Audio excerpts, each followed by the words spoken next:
मेरठ में बीजेपी के अरुण गोविल आखिरकार चुनाव जीत गए हैं और उसके बाद आप ये देखिए बीजेपी के तमाम मंत्री, विधायक, एमएलसी, तमाम लोग किस तरीके से उत्साहित नजर आ रहे हैं और सबके चेहरे की खुशी ये बताने के लिए काफ़ी है कि जिस तरीके की मेहनत की उस तरीके का जब परिणाम आया तो कहीं ना कहीं जो खुशी है वो इन लोगों के चेहरे पर नजर आ रही है। सबकी नजरें टिकी थी कि आखिरकार मेरठ में क्या होने जा रहा है, मेरठ लोकसभा सीट पर अरुण गोविल कितनी वोटों से चुनाव जीतेंगे। इसी पर एक एक करके इन तमाम नेताओं से बातचीत करूंगा और जानने की कोशिश करूंगा कि जिस तरीके का सोचा था क्या परिणाम उसी तरीके के आए हैं।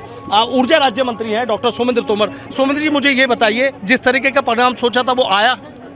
देखिए, मैं सबसे पहले मेरठ के सभी देवतुल्य नागरिकों का धन्यवाद करना चाहूँगा, अपने सभी देवतुल्य कार्यकर्ताओं का धन्यवाद करना चाहूँगा कि उन्होंने भारतीय जनता पार्टी को आशीर्वाद दिया है और हम लोग एक टीम के रूप में जो काम किया गया है, एक टीम के रूप में मेरठ को अच्छे से सर्व कर सके, ये हम लोग का प्रयास रहेगा। और मैं ये बिल्कुल मानता हूँ कि जिस तरह हम लोग सोचते थे परिणाम उसके अनुसार नहीं आए हैं, क्योंकि जिस तरह का भ्रम विपक्ष ने फैलाया, मुझे लगता है कि हम उस भ्रम को दूर करने में नाकाम रहे कहीं ना कहीं। बिल्कुल, आप एक्सेप्ट कर रहे हैं इस चीज़ को? देखिए, मैं बिल्कुल ये एक्सेप्ट करता हूँ कि जिस तरह की भ्रांतियाँ और लोगों को भ्रमित करने का काम विपक्ष ने किया, हम लोग थोड़ा उसमें चूके हैं, लेकिन मैं फिर भी विशेष रूप से धन्यवाद करना चाहूँगा कि एक जीत हुई है और ये टीम की जीत है, सभी की। अच्छा, सब टीम की जीत है। कभी लगा जैसे कभी घटत बढ़त चल रही थी, कभी सुनीता वर्मा आगे, कभी अरुण गोविल पीछे, कभी अरुण गोविल आगे, कभी सुनीता वर्मा पीछे? नहीं, ऐसा नहीं है। हम लोग को पूर्ण विश्वास था अपने सभी टीम की मेहनत के बल पर। कुछ मेरठ की जो सोशल इक्वेशंस हैं और क्षेत्रीय परिस्थितियाँ जिस तरह की, हम लोग को विश्वास था कि लास्ट में हम लोग जीतेंगे। अच्छा, लास्ट में हम जीतेंगे। विधायक अमित अग्रवाल हैं। अमित अग्रवाल जी, आपसे जब बात की थी आपने कहा था कि 1 लाख से कैंट से जिता लूंगा, बात सच हुई क्या? 96,000 से जीत गए। अच्छा, तो लगभग आ गए वहीं। और 1,62,000 मिली थी विधानसभा में हमको, 1,62,000 हमको मिली है, बराबर वोट मिला है। इतना अंतर है, जैसे अभी सोमेन जी ने कहा है कि जो भ्रांति उन्होंने फैलाई संविधान के बारे में, उस कांग्रेस के लोगों ने जिन्होंने 105 में से 98 संशोधन खुद किए हैं संविधान में, और हम लोग इस बात को समझाने में नाकाम रहे और वो बसपा का वोट वो शिफ्ट हो गया सपा की ओर, और वही वोट उनको मिलके उसकी बढ़त हमारी कम हो गई। 18 की बढ़त थी विधानसभा में, 96 की बढ़त हमारी रह गई। तो वो बसपा का वो जो ट्रांसफ़र हुआ उससे लीड पर असर पड़ा हमारी। ये लीड अगर हमारी मिलती तो और भी अधिक लीड हो जाती, लेकिन फिर भी सभी विधानसभाओं के कार्यकर्ताओं ने बहुत मेहनत की, प्रचंड गर्मी में मेहनत की है और सबने जिताने की कोशिश की है। उसका परिणाम भी मिला है, सीट हमारी विजय मिली है हमको सीट पर। और कमी कहाँ नजर आती है आपको कि भाई मेहनत तो करने की जरूरत है ना? नहीं, मेहनत तो पूरी हुई है, मेहनत पूरी हुई है। केवल वोट इक्वेशंस का ही तो सवाल है ना। वोट इक्वेशंस में ये है कि जब बसपा का वोट जाकर जुड़ गया, ट्रांसफ़र हो गया और हाथी जो है बिल्कुल बैठ गया, उसके घुटनों में दर्द हो गया, उठ नहीं पाया, तो वो सारा वोट उधर ट्रांसफ़र हो गया। वो उसके कारण से ये लीड पर अंतर पड़ा है। लीड पर अंतर पड़ा है। संयोजक हैं, बड़ी जिम्मेदारी थी कमल दत्त शर्मा। कमल जी, नतीजे तो आ गए हैं, जीत भी हो गई है, खुशियां भी आप लोग मना रहे हैं, लेकिन सवाल कहीं ना कहीं वही उठ रहा है कि सबकी नज़रें मेरठ पे थी, एक बड़ा अंतर होना चाहिए था। हाँ, मेरठ पर नजरें थी और मेरठ जीत भी गया है, लेकिन ये भी बात सही है कि अंतर कम रहा है। ये मेरठ की सीटें लगातार चौथी बार भारतीय जनता पार्टी ने इस पर विजय प्राप्त करी है। कभी इस पर हम 4,700 से भी जीते हैं, कभी 2,32,000 से भी जीते हैं, कभी 50,000 से भी जीते हैं, और आज की भी जीत आपके सामने है। ये बात सही है कि अंतर कम रहा है, लेकिन जीत तो हमारी हुई है। तो अब हम सब लोग जो हैं, जो हमारे 20 लाख वोटर हैं और उनसे जुड़े हुए सब लोग जो यहाँ जिनकी वोट भी नहीं है, आदरणीय अरुण गोविल जी अब सबके सांसद हैं और हम सब लोग मेहनत से चलेंगे और जो इधर से इधर वोट हुआ है, शिफ्ट हुआ, उसको भी अपनी तरफ जोड़ेंगे। इस तरह का प्रयास हम सब करेंगे मिलजुल कर और अपने विकास को उनके सामने ले जाएंगे। अच्छा, हाँ। और अभी की जो स्थिति है, जो आदरणीय अमित जी ने कहा है, आदरणीय डॉक्टर सोमेंद्र जी ने कहा है, ये भ्रम है।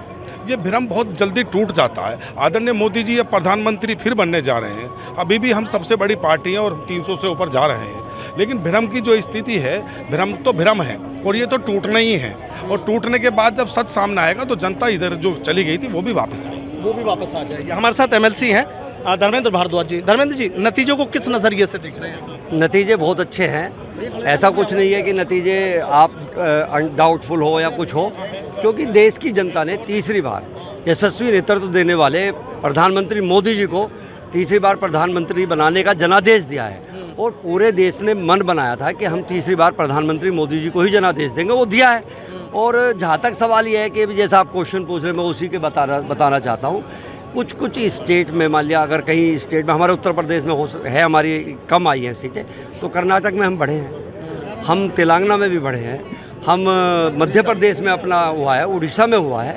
तो कहीं कहीं कुछ मुद्दे ऐसे हो जाते हैं जो भ्रम फैल जाता है, कुछ प्रत्याशियों का विरोध हो जाता है। लेकिन हमारे यशस्वी प्रधानमंत्री मोदी जी का और उत्तर प्रदेश में यशस्वी मुख्यमंत्री योगी जी का ना कोई विरोध है, ना कोई उनके यश में, उनके तप में, ना उनके त्याग में, ना उनके साहस में, ना उनके पराक्रम में, और ना उनके राष्ट्र के प्रति समर्पण भाव में देश की जनता को कोई डाउट नहीं है। तो इसलिए तीसरी बार प्रधानमंत्री मोदी जी को बनाने के लिए जनादेश दिया है। और मेरठ की जनता ने चौथी बार भारतीय जनता पार्टी के यशस्वी प्रत्याशी को अपना जनादेश दिया है।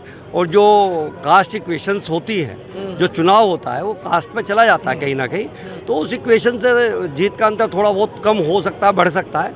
लेकिन हम पहले दिन से ही अपना वो थे कि क्योंकि हमारा संगठन और हमारे जनप्रतिनिधि ने मिलकर एक सूत्र में काम किया है और ऐसा समन्वय बनाया जनप्रतिनिधि और संगठन ने कि वो एक सूत्र में बंध के कार्यक्रम चले और जीत का पहले दिन से ही हम आश्वस्त थे। और वो जीत आज हमारे प्रत्यक्ष रूप से हमारे सामने आ गई है। मेयर है हरिकांत अहलूवालिया जी। हरिकांत जी, पहले आपकी जीत, अब फिर चौथी बार यहाँ पर फिर कमल खिला है, क्या लग रहा है? देखिए, ये जो थोड़ा सा फैसला आया है, ज़रूर इस पर हल्का सा विचार की आवश्यकता है, मगर जहाँ तक जीत वाली बात है, लगभग मैं समझता हूँ कि अभी मामूली रिजल्ट और बाकी है। लगभग 15-16 हज़ार से भारतीय जनता पार्टी सीट को जीतने जा रही है और इसमें कार्यकर्ताओं की पूरी मेहनत है। और जो भी डेवलपमेंट हुआ पूरे मेरठ महानगर में वो भारतीय जनता पार्टी के कार्यकर्ताओं के द्वारा हुआ। और जहाँ तक ये जो सपा को इतनी सीटें मिल रही हैं, ये ज़रूर एक थोड़ा सा ताज्जुब का विषय है कि जिस पार्टी ने कभी भी ना राष्ट्र हित की बात करी, ना कभी विकास की ओर ध्यान दिया, तो वो कभी कभी ऐसा हो जाता है। मगर फिर भी मेरठ महानगर की सीट भारतीय जनता पार्टी चौथी बार इसमें लगभग जीत चुकी है। और हमारे अरुण गोविल जी, जिस पे इस चुनाव पे पूरे देश की निगाह थी, हमारे राम जी जो हमारे प्रत्याशी थे, पूरा भारतवर्ष इस चुनाव को देख रहा था। तो ये मैं समझता हूँ कि एक हमारे लिए गर्व का विषय है कि ये सीट भारतीय जनता पार्टी जीत चुकी है। विनीत शारदा जी हैं। विनीत शारदा जी, कितने खुश हैं इस तरीके के नतीजों से? जीत हो गई है। देखिए, नतीजे हमेशा जीत में परिवर्तन होते हैं तो खुशी होती है। हमारा लक्ष्य था 411 में कहता था, परंतु फिर मैं विश्वास भगवान को प्रणाम करके ये बात कह सकता हूँ कि मोदी जी का पराक्रम, मोदी जी का नाम, मोदी जी का काम, उनका जो संकल्प था सबका साथ, सबका विकास, सबका विश्वास, तो को जनता ने सराहा। 300 से ऊपर सीटें आज भी एनडीए ला रहा है और तीसरी बार देश के प्रधानमंत्री नरेंद्र मोदी बन रहे हैं। तो मैं समझता हूँ ये बड़ी बात है, ये कोई छोटी बात नहीं है। परंतु जिसके साथ साथ कुछ जगह हमें हार का सामना करना पड़ रहा है। तो कुछ लंगड़े घोड़े जीते हैं कुछ जगह, जैसे समाजवादी पार्टी लंगड़े घोड़े के रूप में उत्तर प्रदेश में मुस्लिम तुष्टीकरण की राजनीति करते हुए उनने कुछ सीटें जीती हैं। पर लंगड़े घोड़े ही रहेंगे और शेर ही रहेगा। नरेंद्र मोदी शेर थे, शेर हैं, तो शेर रहेंगे। और भारत के नाम को विश्व पटल पर जिन्होंने ऊंचा किया है उसका नाम नरेंद्र मोदी है। मेरठ के जीत को अरुण गोविल जी ने जीता है, तो मेरठ के देवतुल्य कार्यकर्ताओं को, मेरठ और उत्तर प्रदेश के अपने व्यापारियों को मैं आभार प्रकट करता हूं, धन्यवाद देता हूं जीत के लिए। मैं ये समझ सकता हूं मेरठ की जीत, उत्तर प्रदेश की जीत और भारत की जीत एक अच्छी जीत है। और मोदी जी तीसरी बार देश के प्रधानमंत्री बनने जा रहे हैं। हमारे साथ महानगर अध्यक्ष हैं सुरेश चंद्र नितुरा। सुरेश जी, लग रहा है जीत तो हो गई है, आगे के लिए भी? हाँ, देखिए, हमारे लिए तो बड़ी अग्नि परीक्षा थी, क्योंकि पहली बार 3 बार हमारे सांसद यहाँ पर रहे, चौथी बार हमारे बने हैं, इस रूप से भी अग्नि परीक्षा थी। दूसरी बात यह है कि हम सबके जो राम हमारे उपासक रहे, जिन्होंने रामायण में टीवी सीरियल में राम का अभिनय किया, तो वो सब हमें लगता था कि हम पे दोहरी जिम्मेदारी है और हमें बड़ी प्रसन्नता है कि हम उसमें सफल हुए।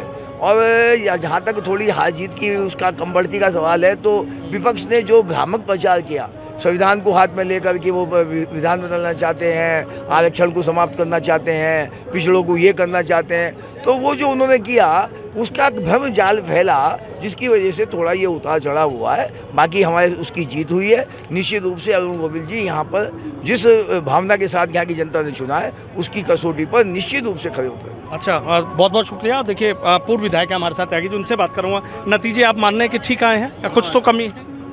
नहीं, नतीजे बहुत अच्छे आए हैं। इतनी कड़ी धूप में कार्यकर्ताओं ने जो मेहनत की और हमारे जो देवतुल्य वोटर और जनता ने जो अरुण गोविल जी को चौथी बार यहाँ इस सीट पर विजय दिलाने का काम किया, मैं उनको बधाई देता हूँ और अपने देवकुल कार्यकर्ताओं का धन्यवाद करता हूँ। ठीक है, बहुत बहुत शुक्रिया। तो देखिए तमाम जनप्रतिनिधि किस तरीके से उत्साहित हैं, लेकिन हाँ इस बात को ज़रूर स्वीकार कर रहे हैं कि जो जीत का बड़ा अंतर होना चाहिए था वो अंतर कम रह गया है और उसमें क्या कमी रह गई है अब इसकी समीक्षा की जाएगी। लेकिन इतना साफ है कि कहीं ना कहीं जो कैंट विधानसभा है उस कैंट विधानसभा की बदौलत ही मेरठ लोकसभा सीट में जीत की कहानी अरुण गोविल लिख पाए हैं। Sanuj Sharma, ABP news, Meerut.